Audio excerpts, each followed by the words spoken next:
I'm Roni Putra, CTO of DataCore Software. I'm Robert Bassett, Director of Engineering at DataCore Software. So what other technologies like this, like vSAN in particular, or just maybe in the general category of storage virtualization? Pernix, I guess. There's a few of them that are doing some interesting stuff, Yeah. right? Nutanix, VMware Versto. There are probably others, right? Right, but besides VMware Versto, aren't the other guys that you just mentioned, don't they come with hardware? I think they do. So when you come with hardware, how are you a storage virtualization layer? I don't know. These guys, they all seem to be taking a software approach, but they're using it in various, maybe what I would call, and I don't mean to knock on them at all, but an incomplete way. They're solving very specific aspects of a general problem in storage. It's a point solution, right? To something that, I don't know what it is they're trying to solve here, but it doesn't solve the generic issue. It doesn't give you a holistic approach to storage. They don't have the generality. Importantly, you've got to rely on each one of them to implement what can be thought of as the generic services that are found in a lot of storage offerings like snapshot, continuous data protection. I mean, that you're looking for something, I think, that is going to be a software solution that can provide a lot of generality. Yes, but to be fair to a VMware, I think the vSAN approach is probably moving in the right direction, even though they have some constraints, right? It does look It's like, their first step. Yeah, it does look like a storage virtualization layer. They have some constraints. I mean, somebody told me that you had to have like a minimum of 3 nodes.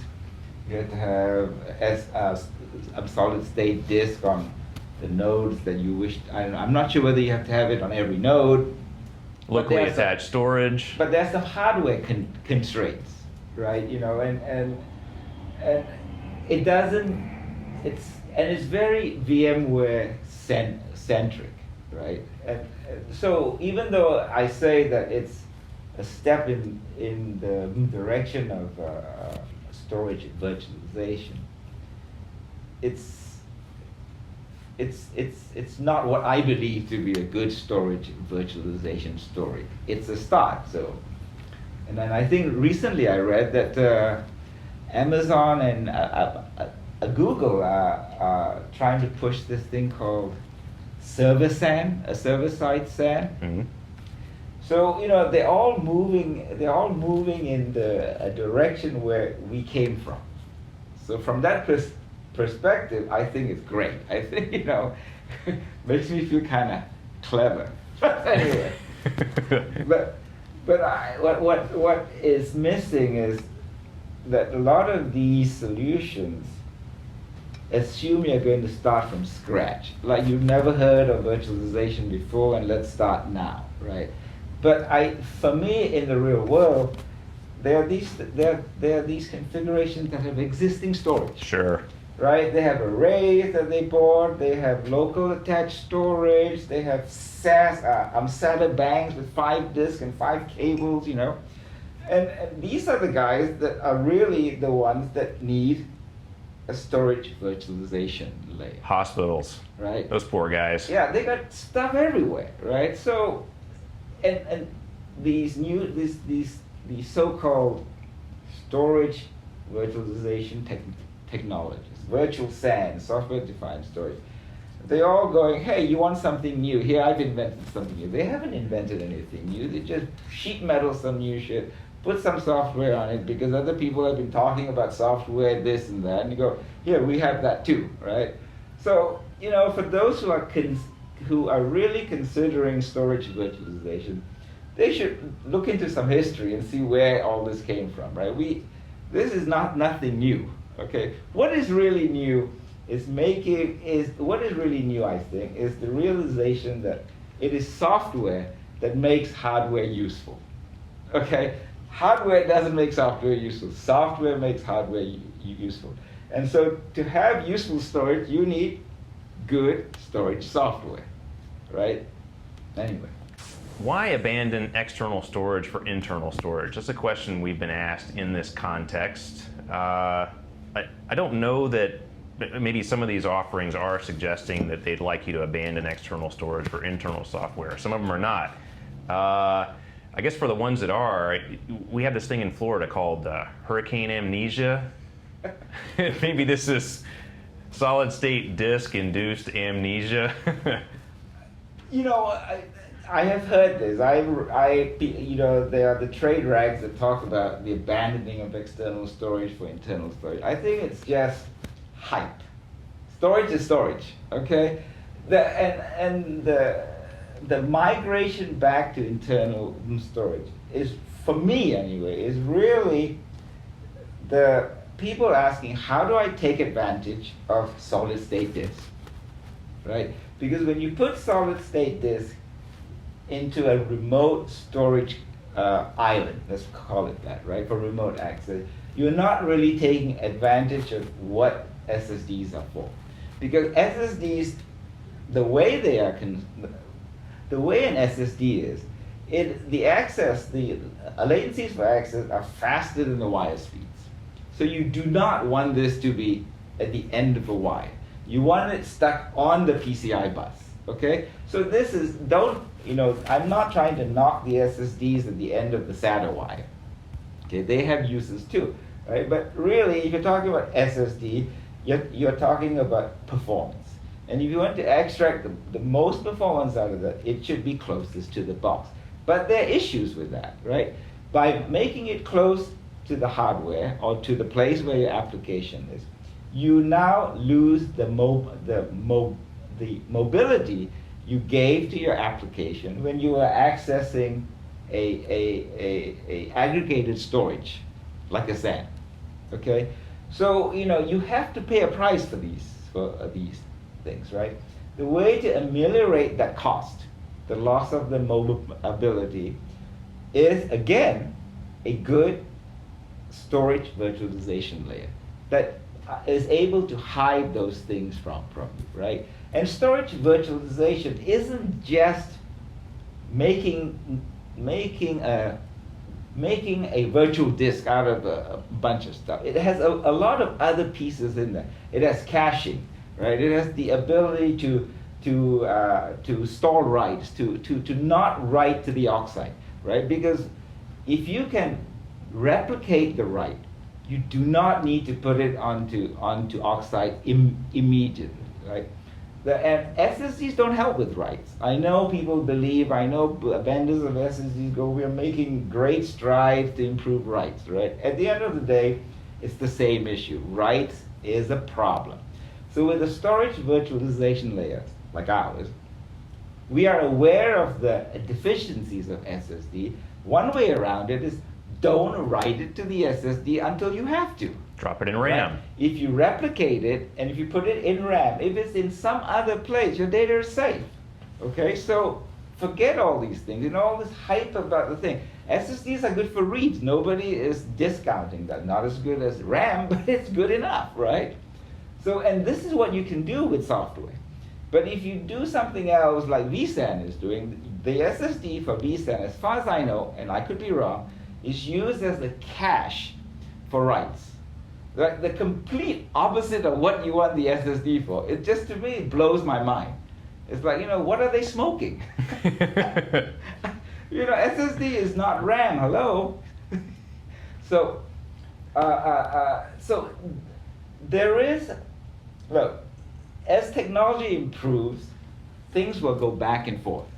Whether it's close to the compute node, whether it's away from the compute node, but all of those things are useful. Whether they're close or far, it's a function of what the application needs, right? And you shouldn't be worried about that. As an application, you shouldn't care about that, right? You should let some clever software deal with that for you, right? And that's, so to the question of, people are abandoning external storage, that's not true. No, I agree. Behind this question, it sounds a lot like other questions that we've heard. Some new thing XYZ is out, and is that going to replace everything I've got? And I think it ignores reality. This one in particular, the abandoning external storage for internal storage, I think it ignores a couple of realities, a couple of aspects of reality. One is the amnesia thing, right? People have suddenly forgotten how painful it was to manage the islands of direct attached storage that were living up there in the application servers. They've maybe grown used to and unaware of, and they're taking for granted the advantages of running things centrally. At least that's where you can apply uniformly a lot of the cool storage services like replication, snapshot, all these kinds of things now. They were so much harder when everything was scattered around all the different servers. So that's one thing they're ignoring. But I guess another thing they seem to be ignoring, aside the other aspect of reality, is that people can't just throw out everything they've got. Okay, so even if a new thing comes out and wow, that really is the greatest thing since sliced bread, and maybe one day I'd like to replace everything that I've got, but last year I spent $1 million on a SAN and some other stuff to beef up my storage infrastructure because the data is blowing up out of control and I've got to meet application performance and capacity requirements. Even if you could throw everything out, it's just not economically practical. So number one, I just don't see any particular technology coming out that is one size fits all that can replace everything else. And even if there were, there's an economic reality that prevents people from doing it. Yes. I think the right answer is do not abandon what you have. Incorporate new stuff into what you have, right? So maybe that's the question people should ask. Why should I abandon? Why can't I incorporate a new stuff? Will something allow me that choice and that flexibility? Exactly, right? Why everything has to change overnight? No, just incorporate. Be able to migrate. Good question for the vSAN guys. Can I migrate if I bought a new storage controller? How do I fit it in existing can I migrate reality seamlessly? Yeah. So, are there any concerns with vSAN? Some of the configuration constraints, or any of the what are the things about vSAN? I guess from a technical perspective, we're engineers. Or are there any things that we would think, that would indicate vSAN needs future development, which I'm sure they're thinking about? So I guess coming to that point, it's a beta product. Yeah. So it's probably unlikely to be adopted by a lot of people initially until it matures more. Plus, it's interesting, right? Because I know you mentioned earlier that they had requirements for at least 3 nodes to maintain availability and stuff. In our stuff that we do, we don't require such hardware constraints, right? Because we are pretty lax in that, right? We can scale to n number of nodes, and if you have one node, and if you have at least enough capacity for us to make sure that it's replicated, we don't have an issue, right? We don't have a constraint necessarily, right? But I'm surprised that they have such requirements for that. But anyway, thinking as engineers, right? I understand perfectly well how it is that an organization needs to make some initial decisions and probably constrain the domain a little bit so that they can get something out and they can deliver it. So, give them the benefit of the doubt, that could probably be it. But it's not applicable to Windows, right? I don't think it helps you at all. Hypervisor stuff. If you're again a hospital, I bring those up. At least in my mind, they're great examples of places that have an economic reality where there's all kinds of stuff running there, and they don't have really the ability. Maybe they don't have the desire, or they don't have the ability. It's just flat out impossible for them to virtualize some of what they've got. It's just not possible for them to convert to top to bottom VMware or Hyper-V or really anything else. They've got weird applications running on AIX boxes, and maybe some of them still run on Windows 2003. These are physical boxes. They need storage. They're still expanding. And I think it's interesting that on the one hand, you might refer to vSAN as a kind of virtualization software. And yet on the other hand, it's something that limits your choice in hardware configurations. It really isn't something that is able to, by introducing it in an environment, you're not really able to use it generally in all aspects of the environment. It really only applies limited. And I guess again, it's an initial thing. It's just their first step in this direction, and maybe they fully intend to keep going in this direction and introduce more generality. But at this point, without it, it's hard to say how a lot of real organizations out there are going to be able to adopt it unless they're already top to bottom VMware shops. And even then, if they're big ones, they probably already got external storage. Hard to see how vSAN would integrate with those. You know what I just got from what you were saying to me here? It seems like it's a good way for VMware to sell more hardware, okay? Because most shops, in my opinion, have like 2 nodes in a VMware cluster, if you are a VMware shop. So now you want to take advantage of vSAN, you got to buy a 3rd node. That's very clever. We should think of something like this in software. I think we should. You got to go, you can buy this basic software, but you need an extra module, something. That's pretty clever, though. I like that. Is that my idea? Can I take credit for that? Yes. Will vSAN technology replace traditional network storage, Roni? What do you think? I don't even know. It's another one of these questions. Yeah. A new thing has come out, and is it going to replace everything else? It's like, well, the sun replaced the moon. Those things are 2 different things here. I don't get it. I mean, vSAN is a technology about virtualization. Network storage it's just storage. It's just remote storage. Why scare people into like you're on something old, you should get to something new? It's all the same thing. And there's another way to ask this question. Speaking more generally than maybe vSAN in particular, do you think that storage software will eventually, maybe not replace, but really be the focal point for how applications access data? I think it's inevitable. I think storage virtualization is inevitable, right? Unless you want to be locked in, okay? We went through lock-in with IBM. Big old monster machine runs one application, big old storage box, as big as the main processor box, doing one thing, right? And we've moved away from that in the last 20-something years. You don't want to go back there. And the only way not to go back there is to leverage the capabilities of software. Storage virtualization is one of them, right? And get away from this and just, don't be stuck. And this question, like, will vSAN technology replace traditional storage, is a question that will come again and again if you get stuck with vendor lock-in, right? Don't. And then you don't have to ask this question. Another question along the same lines as the general, will XYZ replace everything I've got? A question we hear a lot, and we actually have some differing opinions, not between us really, but within DataCore, we've heard some differing opinions. Will flash, will SSD replace all spinning disk? I don't know why people come up with those. Will tape replace, is tape no longer in existence?